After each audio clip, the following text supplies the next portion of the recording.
요한계시록 연구 제4장 하늘의 열린 문. 시작하는 이야기. 주인공이 너무 고생하는 책을 읽게 되면 우리는 자주 그 이야기의 결말을 알고 싶어 한다.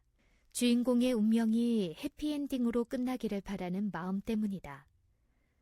모든 일이 잘 풀리고 천신만고 끝에 주인공이 드디어 성공하는 것을 안 다음에야 비로소 마음을 놓고 나머지 이야기를 즐긴다. 그리고 악한 사람들이 주인공을 괴롭히고 주인공이 거의 죽게 될 때에도 우리는 느긋하게 말할 수 있다. 네가 아무리 그래봐도 결국 너는 성공 못해. 주인공의 완벽한 승리야. 그걸 알아야지. 요한계시록의 구조도 그렇게 되어 있다. 1장부터 3장까지 우리는 환난과 핍박 그리고 배도가 있을 것에 대하여 들어왔다. 하나님의 백성과 교회의 앞날은 암울하게 보인다. 그러나 4장에 와서 우리는 하늘 문이 열려 있는 것을 본다. 그리고 보좌에 앉으신 하나님을 만난다.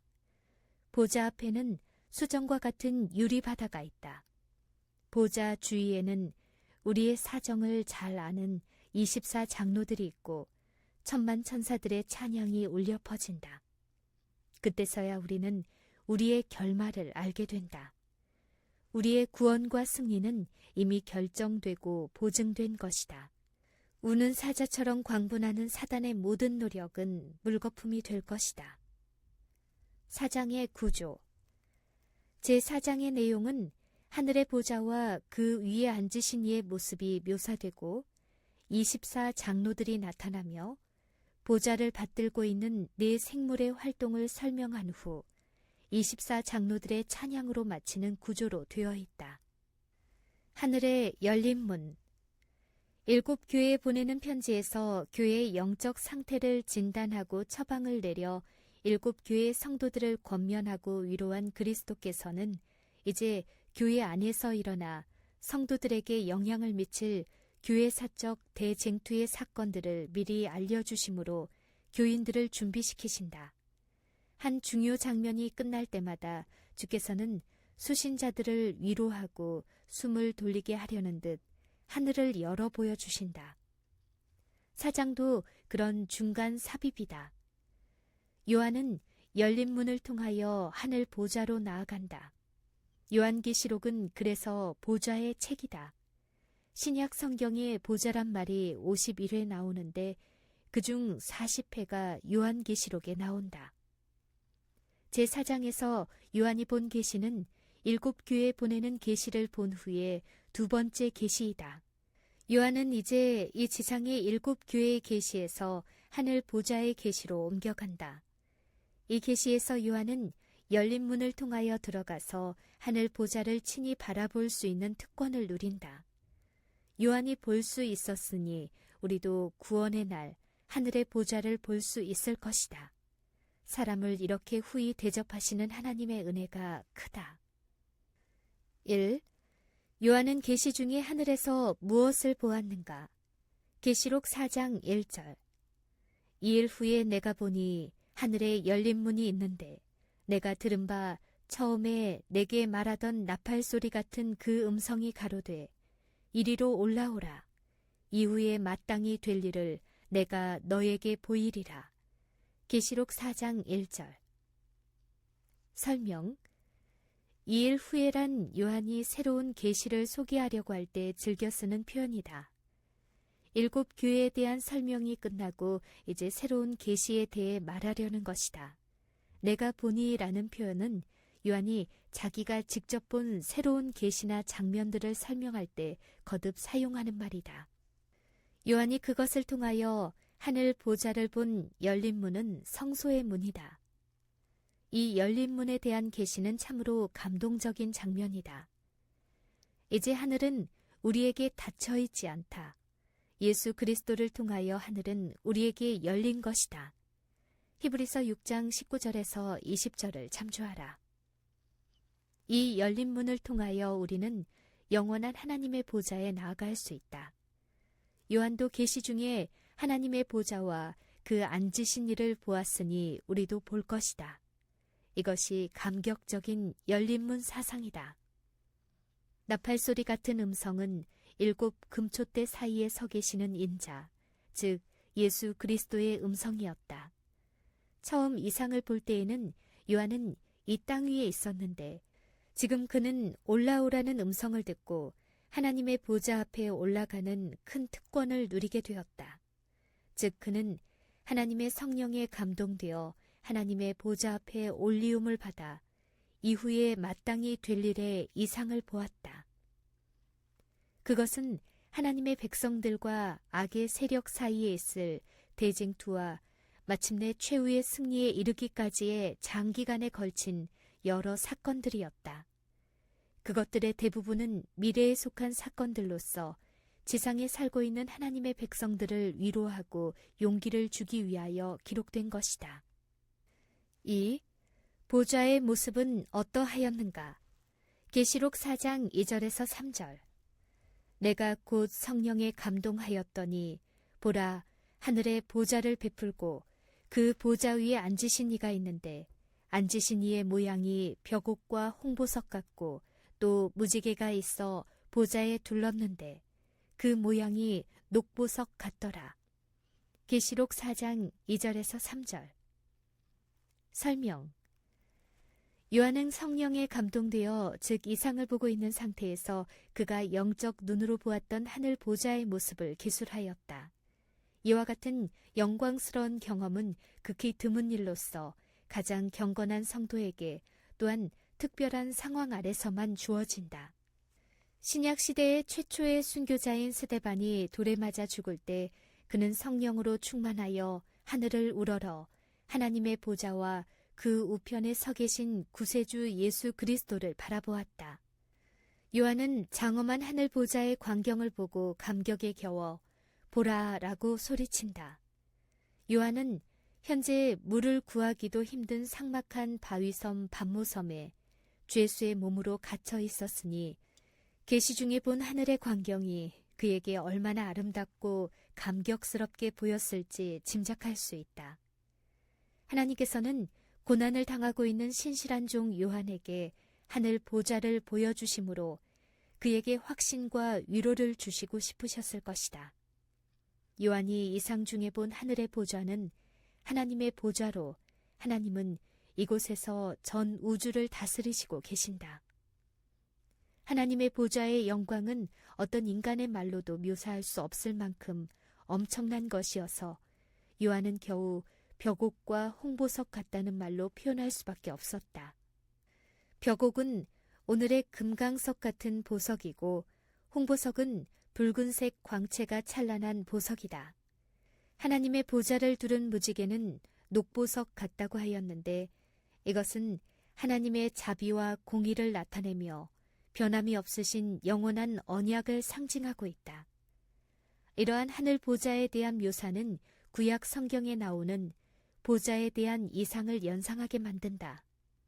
선지자 미가야는 내가 보니 여호와께서 그 보좌에 앉으셨고 하늘의 망군이 그 좌우편에 모시고 서 있다고 하였으며 이사야는 주께서 높이 들린 보좌에 앉으셨다고 묘사하였고 다니엘은 불이 강처럼 흘러 그 앞에서 나오며 그에게 수종하는 자는 천천히요 그 앞에 시위한 자는 만만이며 심판을 베푸는데 책들이 펴놓였다고 묘사하였다. 열왕기상 22장 19절, 이사야 6장 1절, 다니엘서 7장 10절을 참조하라. 24장로의 출현. 3. 24장로는 누구이며 보좌 앞에는 무엇이 있었는가? 계시록 4장 4절에서 5절. 또 보좌에 둘려 24보좌들이 있고 그 보좌들 위에 24장로들이 흰옷을 입고 머리에 금면류관을 쓰고 앉았더라. 보좌로부터 번개와 음성과 뇌성이 나고 보좌 앞에 7 등불 켠 것이 있으니 이는 하나님의 7 영이라. 계시록 4장 4절에서 5절. 설명. 요한은 보좌 주위에 앉아있는 24장로들을 보았다. 이런 특권을 가지고 있는 그들은 도대체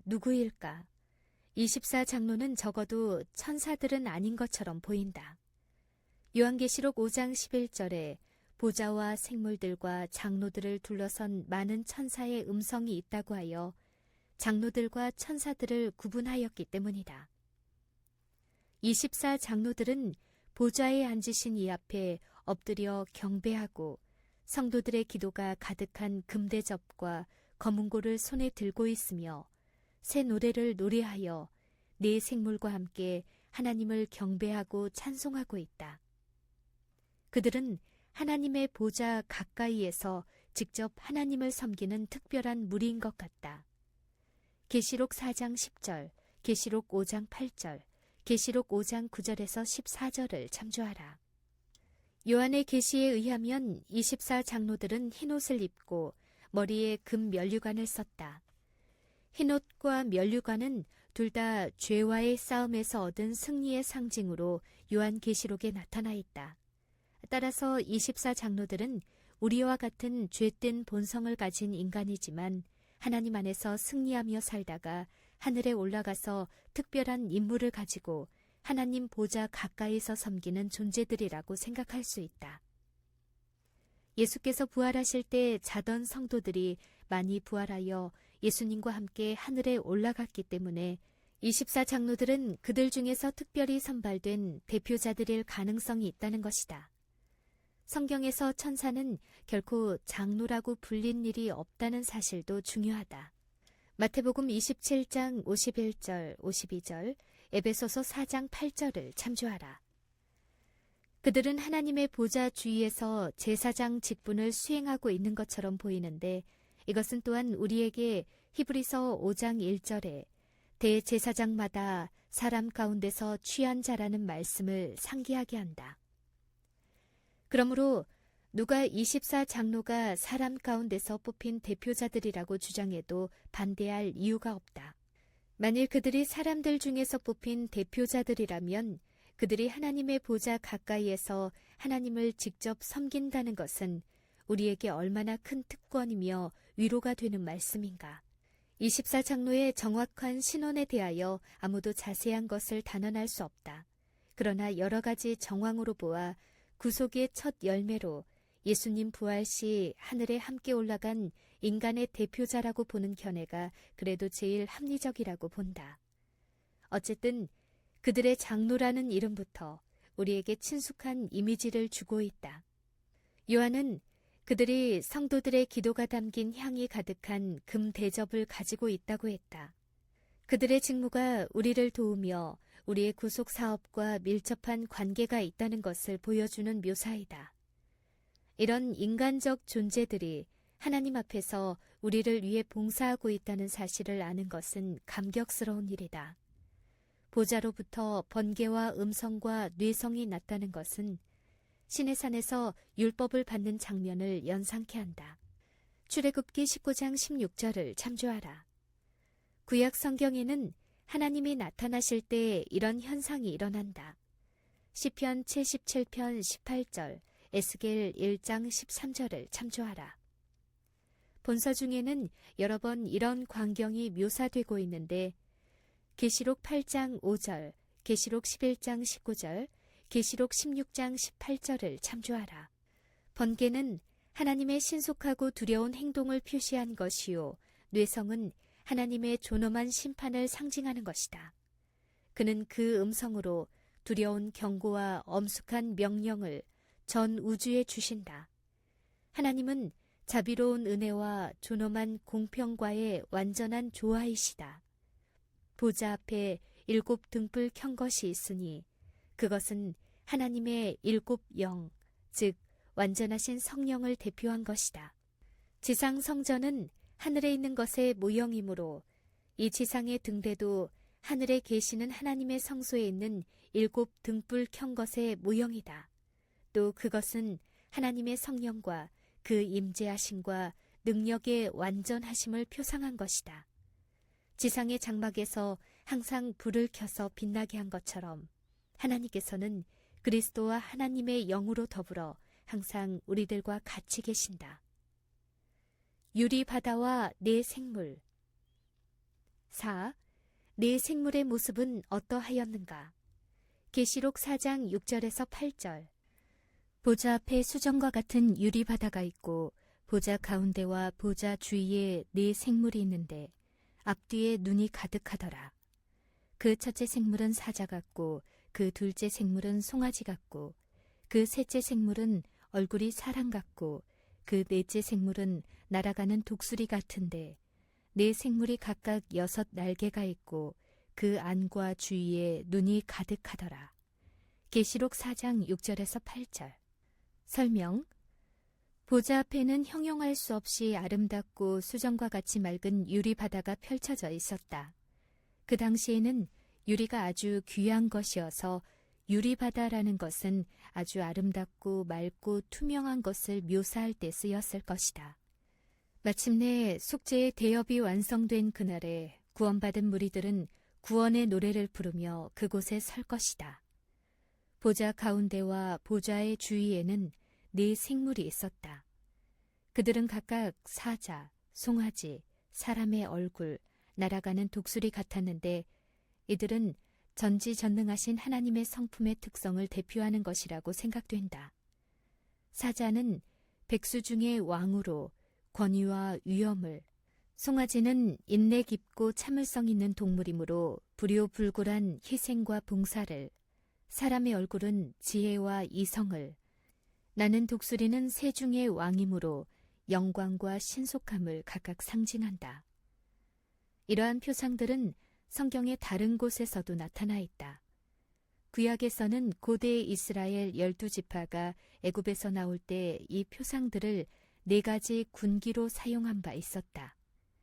그들은 유다, 사자, 에브라임, 송아지, 르우벤, 사람, 단, 독수리의 깃발 아래 그들의 장막을 회막을 중심으로 질서 정연히 배열하였던 것이다.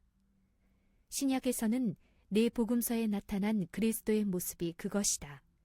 즉 마태는 사자와 같은 예수의 특질, 즉 왕으로서의 그를 묘사하였고 마가는 송아지와 같은 그리스도, 다시 말하면 하나님이 종이 되어 희생을 견디는 그리스도를 나타내고 누가는 사람, 즉 목자이신 그리스도를 드러내고 있으며 요한은 독수리 같은 그리스도, 즉 하나님의 아들로서의 그리스도를 가장 잘 계시하고 있다.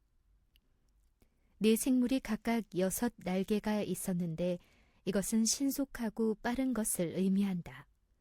그 안과 주위에는 눈이 가득하였는데 이것은 모든 사물을 밝히 보실 수 있는 하나님의 능력을 의미한다. 하나님의 보좌는 이렇게 끊임없이 움직이고 살아있는 생명체로 구성되어 있다. 전 우주로 신속하게 이동할 수 있는 살아있는 보좌인 것이다. 하늘에서의 찬송. 5. 보좌의 네 생물들이 하는 일은 무엇인가? 계시록 4장 8절. 그들이 밤낮 쉬지 않고 이르기를 거룩하다 거룩하다 주 하나님 전능하시니여. 전에도 계셨고 이제도 계시고 장차 오실 자라 하고. 계시록 4장 8절. 설명. 이 네 생물이 밤낮 쉬지 않고 하나님을 찬미하기를 그치지 않았다. 하나님을 찬양하는 데는 밤도 없고 쉼도 없었다. 그 찬양의 내용은 단순한 것처럼 보이지만 실로 심원한 의미를 가진 것이다. 첫째는 하나님의 거룩한 성을 찬양했으며 둘째는 하나님의 전지전능성을 송축했고 셋째는 하나님의 선제성과 무소부재하심을 찬송하였다. 넷째는 지금 여기 계신 현실의 하나님을 노래하였으며 다섯째는 다시 오셔서 우리를 영원히 구원하실 하나님께 영광을 돌렸다. 하나님은 우주와 만물을 창조하신 분이므로 최고의 영광과 존귀와 권위를 받으심은 당연한 것이다. 그러므로 우리도 하늘의 찬양에 가담하여 매일 하나님을 찬송하는 것이 특권이다. 6. 네 생물들의 찬양에 누가 화답하였는가? 계시록 4장 9절에서 11절.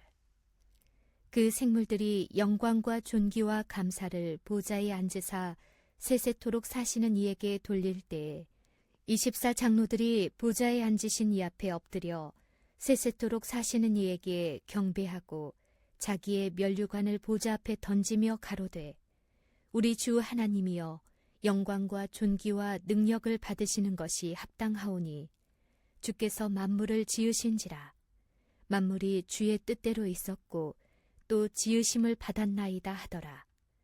계시록 4장 9절에서 11절. 설명.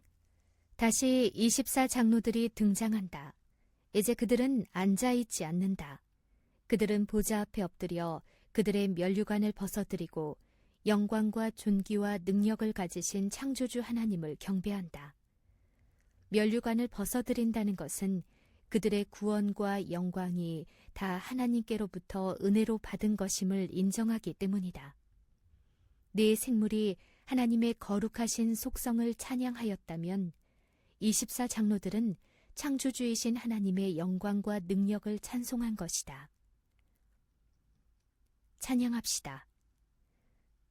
면류관 벗어들이네. 거룩 거룩 거룩 주의 보좌 앞에 성도들이 면류관 벗어들이네. 천군 천사 모두 주께 굴복하니 영원히 위에 계신 주로다. 거룩 거룩 거룩 전능하신 주님. 우리 눈이 주 영광 뵙지 못해도 주는 오직 홀로 거룩하신 주요 비할 데 없는 주님이로다.